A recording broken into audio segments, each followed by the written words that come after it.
இன்ஃபோக்கஸ் பகுதியில் நம்முடன் இணைகிறார் காங்கிரஸ் கட்சியின் எம்பி திரு கார்த்திக் சிதம்பரம் அவர்கள். சார் வணக்கம்.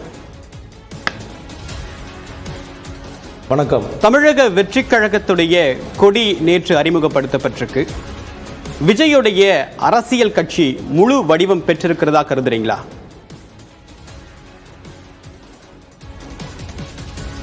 ஒரு யார் வேணாலும் கட்சி ஆரம்பிக்கலாம், யார் வேணாலும் கட்சி ஆரம்பிக்கிறேன்னு அறிவிக்கலாம், கொடி டிசைன் பண்ணலாம், லெட்டர் பேடு டிசைன் பண்ணலாம். ஆனால் அதை பற்றி ஒரு விமர்சனமோ கருத்தோ சொல்லணும்னா அந்த கட்சி எந்த நிலையில் இருக்கிறது, ஒரு விஷயத்திலையும் அவங்களோட நிலைப்பாடு என்ன, யாரை ஆதரித்து யாரை எதிர்த்து அவர்கள் அரசியல் களத்துக்கு வருகிறார்கள், அவர்கள் அரசியல் வருவதற்கு என்ன காரணம், ரெய்சான் டெட்ரர்னு சொல்லுவாங்க, அது என்னெல்லாம் தெரிஞ்சுக்கிட்டது அப்புறம் தான் விமர்சனம் சொல்ல முடியுமே தவிர கட்சி கொடியை அறிவித்த உடனேயே ஒரு கருத்தை சொல்லணும்ன்றது என்னை பொறுத்த வரைக்கும் இயலாத காரியம்.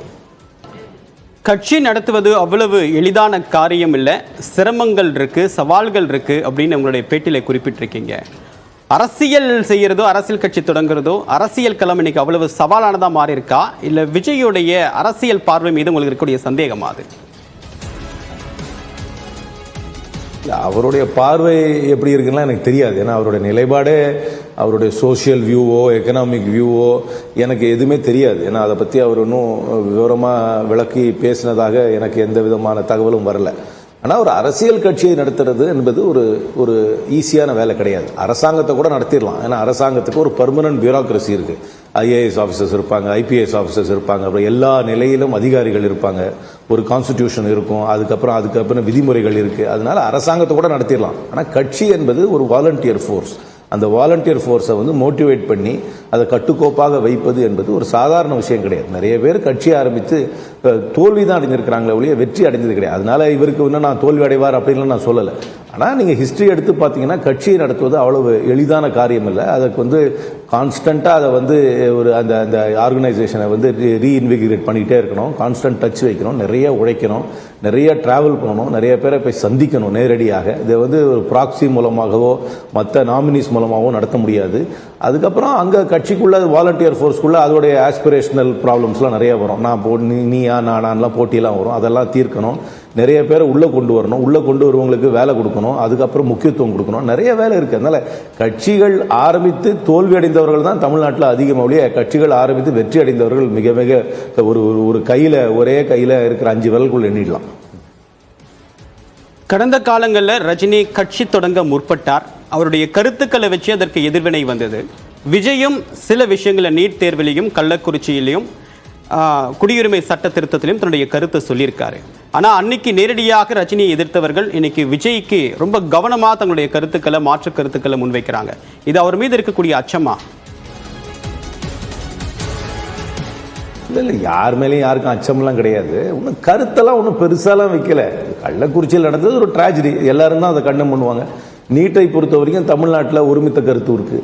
அதனால நீட் வேண்டான்றதுனால இது ஒரு யூனிக் பொசிஷன்ஸோ இவர் ஒரு வேறுபட்ட சிந்தனையோ ஒரு மாறுபட்ட சிந்தனையோட எல்லாம் ஒன்றும் எந்த கருத்தையும் வைக்கல. ரெண்டாவது, அரசியல் களத்துக்கு வரும்போது யாரை ஆதரித்து யாரை எதிர்த்து வராங்கன்றவரும் கிளாரிட்டி வேணும். ஏன்னா இங்கே ஏற்கனவே கிரௌடட் பொலிட்டிக்கல் ஃபீல்டு இது. ஹலோ, தொடர்ந்து பேசுங்க சார். இணைப்பு இருக்கீங்க, கிளியரா இருக்கு, நீங்க தொடர்ந்து பேசுங்க. ஹலோ, தொடர்ந்து பேசுங்க சார், கிளியரா. இது கிரௌடட் பொலிட்டிக்கல் ஃபீல்டு. இது இந்த கிரௌடட் பொலிட்டிக்கல் ஃபீல்டுல இவர் யாரை ஆதரிச்சு இப்போ இது தேசிய அளவில் கட்சி ஆரம்பிச்சிருக்கிறாரா மாநில அளவில் கட்சி ஆரம்பிச்சிருக்கிறாரான்ற கூட எனக்கு சரியா தெரியல. சரி, மாநில அளவில் ஆரம்பிச்சிருக்காருன்னா அவர் யாருக்கு மாற்றம்? இன்னைக்கு ஆளுங்கட்சிக்கு மாற்றமா, இல்லை எந்த ஸ்பேஸ் அவர் ஆக்கிபை பண்றதுக்கு விரும்புறாரு? எதுவுமே தெரியல. அதனால இது ரொம்ப ப்ரீமெச்சுவர். இவர் ஒரு திரையுலக பிரமுகர் என்பதாலே நீங்க இப்பவே நிறைய விவாதத்துக்கு கொண்டு வரீங்களே ஒழிய என்னை பொறுத்த வரைக்கும் இந்த கட்சியை பற்றி இன்றைக்கு பேசுவதோ இதை பற்றி கருத்து கேட்பதோ வெரி ப்ரீமெச்சுவர். எந்த கட்சிக்கு எதிராகவும் இல்லை. ஆனா இப்ப இருக்கக்கூடிய பிரச்சனைகளுக்கு எதிராக பிரச்சனையை களையணும் அப்படின்ற நோக்கத்துல தான் இந்த கட்சி தொடங்குறதா அவருடைய முதல் அறிக்கையை சொல்லுது. ஒன்று ஊழல், இன்னொன்று மதவாதம். அதற்கு எதிராக சொல்றாரு. ஒரு கிளீன் பாலிடிக்ஸையும் ஒரு வெளிப்படையான நிர்வாகத்தையும் ஊழல் கரைப்படியா நிர்வாகத்தையும் கொடுக்கணும்னு அவர் விரும்புறத முதல் அறிக்கையில புரிஞ்சுக்குது. இது போதாதா அவர் இதை நோக்கி பயணிக்கிறார் அப்படின்னு புரிஞ்சுக்கிறதுக்கு? இது வந்து ஒரு மதருடன் ஆப்பிள் பை ஸ்லோகன். இது எல்லாரும் தான் சொல்றது, நாங்கள் வந்து எல்லாருக்கும் சமமாக இருப்போம், ஊழலை எதிர்ப்போன்றது எல்லா கட்சியும் தானே சொல்லுது. இதில் என்ன இருக்குது? இதில் ஒன்றும் புதுமை எதுவும் கிடையாது. ஊழலை எதிர்ப்போம்னா என்ன, இன்னைக்கு இருக்கிற அரசாங்கத்து மேலே ஊழல் குற்றச்சாட்டு வைக்கிறாரா? ஸ்பெசிஃபிக்ஸுக்கு வரணும். ஸ்பெசிஃபிக்ஸுக்கு வராமல் ஒரு விமர்சனமோ ஒரு கருத்தையோ சொல்லுங்க திருப்பி திருப்பி கேட்கறது என்னை பொறுத்த வரைக்கும் பொருத்தமாக இல்லை. ரெண்டா அவருடைய ஓப்பனிங் ஸ்டேட்மெண்ட், அதாவது ஏதோ பார்த்தேன் நான், அதான் சொன்னேன், அது ஒரு மதருடன் ஆப்பிள் பை ஸ்டேட்மெண்ட். அது எல்லாரும் தான் சொல்லுவாங்க அது.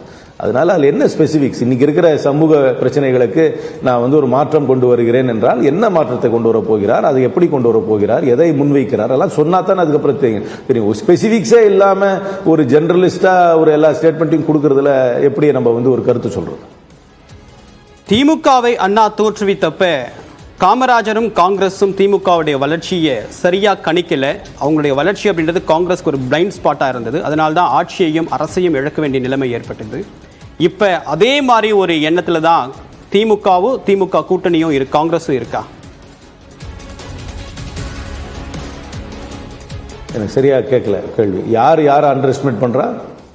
காங்கிரஸ் காமராஜர் ரெண்டு பேரும் ஆட்சியில் இருக்கும்போது அன்னைக்கு திமுகவுடைய வளர்ச்சியை சரியா கணிக்கல, கவனிக்கல, ஒரு பிளைண்ட் ஸ்பாட்டா இருந்தது.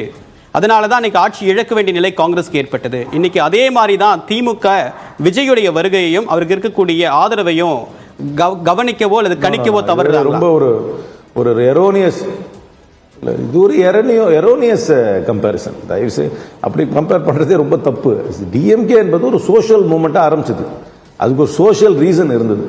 முதல்ல வந்து இங்கே சமுதாயத்தில் இருக்கிற ஜாதி ஏற்றத்தாழ்வுகள், ஒரு ஆதிக்க சமுதாயத்துக்கு எதிர்ப்பாக முதல்ல ஆரம்பித்து அதுக்கப்புறம் தமிழ் உணர்வு அப்படின்னு ஒரு சோஷியல் ரீசன்ஸாக ஆரம்பித்து கட்சி, அதுக்கு வந்து அது ஆர்கனைசேஷன் அப்புறம் கட்சியாக மாறிச்சு. அதை வந்து நான் அசஸ் பண்ணலை. அப்போ வந்து இருக்கிற பிரின்சிபல் பொலிட்டிக்கல் பார்ட்டி காங்கிரஸ் தான், எதிர்கட்சி எதுவும் கிடையாது. அப்புறம் திமுக வந்ததை அண்டர் எஸ்டிமேட் பண்ணாங்களா இல்லையா எனக்கு சொல்ல தெரியல. அதனால ஆனால் திமுக ஆட்சிக்கு வந்துருச்சு. ஆனால் அது ஒரு சோஷியல் ரீசனுக்காக ஆரம்பிக்கப்பட்ட இயக்கம் அரசியல் கட்சியாக மருவி மக்கள் மனதில் இடம் பிடித்து ஆட்சியை பிடித்தார்கள்.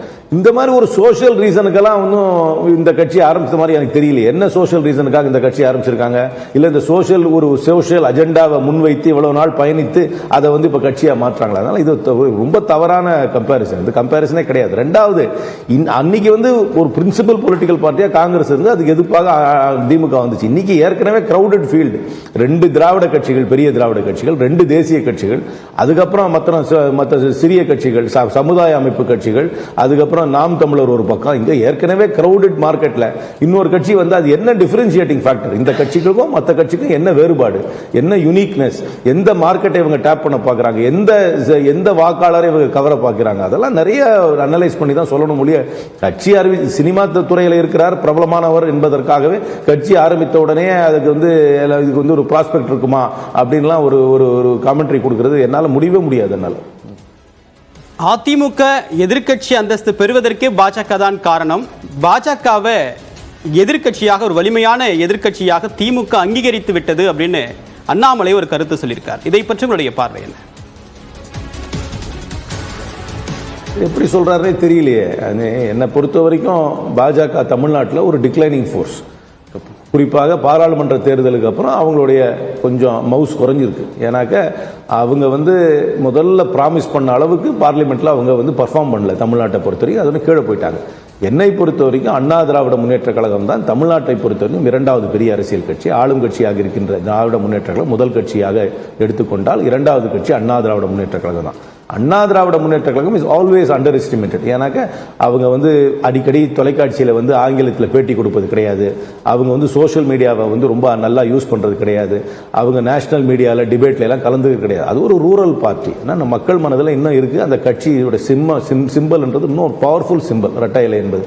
அதனால் அந்த கட்சியை உதாசீனப்படுத்துறதோ அதை பின்னுக்கு தள்ளணும்னு நினைக்கிறவங்க என்னை பொறுத்த வரைக்கும் தமிழ்நாட்டுடைய அரசியல் களத்தை முழுமையாக புரிந்து கொள்ளாதவர்கள் தான். 2வது, அதிமுக வந்து பாஜகவில் தான் எதிர்கட்சி அந்தஸ்துக்கு வந்துச்சுன்னு சொல்றது ரொம்ப தப்பு.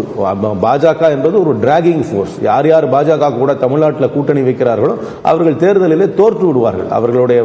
அவர்களுக்கு நியாயமாக எளிதாக கிடைக்கும் சில வாக்குகள் கூட வராமல் போய்விடும். அதனால பாஜக is not an addition, it's a dragging force. அதனால அது அவர் சொல்ற அனாலிசிஸ்னால ஏற்றுக்க முடியாது. இரண்டாவது, அவர்களை போய் எப்படி ஒரு பிரதான எதிர்க்கட்சின்னு ஏற்றுக்க முடியும்? அவங்களுக்கு சட்டமன்றத்திலேயோ இன்னும் பிரதிநிதித்துவம் கிடையாது. அண்ணா திராவிட முன்னேற்ற கழகத்துக்கு இருக்கிற பிரதிநிதித்துவம் கிடையாது. இது நடந்து முடிந்த பாராளுமன்ற தேர்தல்னு அவங்க ஒன்றும் எதிர்பார்த்த அளவுக்கோ அவங்க கொடுத்த பில்டப் அளவுக்கோ ஒன்றும் வெற்றியும் பெறவில்லை, வாக்குகளையும் பெறவில்லை. அதனால அதை அப்படி ஏற்றுக்கவே முடியாது என்னால். இன்னைக்கு என்னை பொறுத்த வரைக்கும் பிரதான அரசியல் கட்சி திராவிட முன்னேற்ற கழகம், அதற்கு அடுத்த நிலையில் இருக்கும் அரசியல் கட்சி அண்ணா திராவிட முன்னேற்ற கழகம் தான். பொதுவாக பார்த்தா அதிமுக தான் இன்னைக்கு பிரதான எதிர்க்கட்சி நம்பர் வைஸ்லையும் வாக்கு சதத்தின் அடிப்படையிலும். ஆனால் கடந்த 5 ஆண்டுகள் அவங்கள ஓட் ஷேரை பார்த்தோம் அப்படின்னா தொடர்ந்து சரிந்துட்டு வருது. அவங்க தோல்வி முகத்தில் தான் இருக்காங்க. இந்த இடத்தை கேப்சர் பண்ண பாஜக விரும்புது, செகண்ட் பிளேஸை வரணும்னு விரும்புகிறாங்க. பட் தமிழ்நாட்டில் ஏற்கனவே ஆட்சியில் இருந்த காங்கிரஸ் ஒரு மிகப்பெரிய வரலாறு கொண்டது. இந்த செகண்ட் பிளேஸ்க்கு காங்கிரஸ் முயற்சிக்குமா? காங்கிரஸ் எங்களுக்கு நிறைய ஸ்ட்ரக்சரல் ரிஃபார்மிங் பண்ண அப்புறம் தான் இதெல்லாம் ஆசைப்பட முடியும். முதல்ல எங்களுடைய கட்சியுடைய கட்டுமான வசதிகளை நாங்கள் மேம்படுத்த வேண்டும். கட்சியில் நிர்வாகிகளை நியமிக்கும் பொழுது நிர்வாகிகளுக்கு பொறுப்பு கொடுக்க வேண்டும். அதே மாதிரி அத்தாரிட்டி அண்ட் ரெஸ்பான்சிபிலிட்டின்னு சொல்லுவாங்க, அது ரெண்டையும் கொடுக்கணும். சும்மா ஜம்போ பட்டியலை போட்டுட்டு வாடிக்கையாக செய்யும் பாணியிலேயே நாங்கள் அரசியல் செய்தோம் என்றால் நாங்கள் இப்போ எந்த லெவலில் இருக்கிறோமோ அதே லெவலில் தான் பயணிக்க முடியும். அதனால் எங்களுக்கு ரிஃபார்ம் நிறைய இன்டர்னல் ரிஃபார்ம்ஸ் நிறைய செய்யணும். அப்புறம் எங்களுடைய கருத்தையும் இன்னும் ஆழமாக பதிவு செய்ய வேண்டும். பொது விஷயங்களிலே, குறிப்பாக தமிழ்நாட்டை சார்ந்த விஷயங்களிலே ஆழமாக எங்கள் கருத்தை பதிவு செய்யணும். இதெல்லாம் செய்யறதுக்கு முன்பாக நாங்கள் பெருசாக ஆசைப்படுறது என்னை பொறுத்த வரைக்கும் இன்னும் பொருத்தமாக இருக்காது. 2026 தேர்தலில் புதிய கட்சிகளுடைய வருகையின் காரணமா கூட்டணி கணக்குகள் மாற வாய்ப்பு இருக்கா? தெரியல. இந்த புதிய கட்சிகளுக்கு ஃபர்ஸ்ட் என்ன ரெசனன்ஸ் இருக்குன்னு எனக்கு சொல்ல தெரியல. இருக்கு, அவங்களுடைய ஃபேன் பேஸ் இருக்கு. ஃபேன் பேஸை தாண்டி இவர்களுக்கு ஏதாவது ரெசனன்ஸ் இருக்குமான்னு எனக்கு சொல்ல தெரியல. அப்படியே ரெசனன்ஸ் இருந்தால் எந்த செக்ஷன் இந்த கட்சிக்கு சப்போர்ட் பண்ணுவாங்கன்னு எனக்கு சொல்ல தெரியல. இப்போ ரெண்டாவது, அவங்க தனியாக நிற்பாங்களா, ஏதாவது ஒரு அணியில் போய் நிற்பாங்களான்னு தெரியல. பாராளுமன்ற தேர்தலில் 3 அணி நின்றுச்சு, 4 அணி கூட சொல்லுவேன். ஏன்னா திராவிட முன்னேற்ற கழக அணி, அண்ணா திராவிட முன்னேற்ற கழகம், அதுக்கப்புறம் பாஜக ஒரு கூட்டணியை போட்டுச்சு, அப்புறம் நாம் தமிழர் அண்டர் எஸ்டிமேட் நான் பண்ணலை. அவங்களும் இருக்காங்க, ஒரு பாக்கெட்ஸில் இருக்காங்களா, அவங்களும் 5-6% ஓட்டு வாங்குறாங்க. அதனால் அவங்க இருக்காங்க. அதனால் ஒரு ஏற்கனவே 4 முனையாக இருக்கிறது, இது 5 முனையாக ஆகினாலும் எனக்கு ஒன்றும் ஆச்சரியப்பட மாட்டேன். ஆனால் 5 முனையாக ஆச்சுனாக்க யாருக்கு லாபம் யாருக்கு பாதகம் எல்லாம் போக போக தான் தெரியும். இப்போ இருக்கக்கூடிய அரசியல் சூழல் தொடர்பாக உங்களுடைய ஆழமான அரசியல் பார்வைகளோட பயந்துக்கிட்டீங்க. உங்களை வருகைக்கும் கருத்து பெயருக்கும் மிக்க நன்றி திரு கார்த்திக் சிதம்பரம். நன்றி.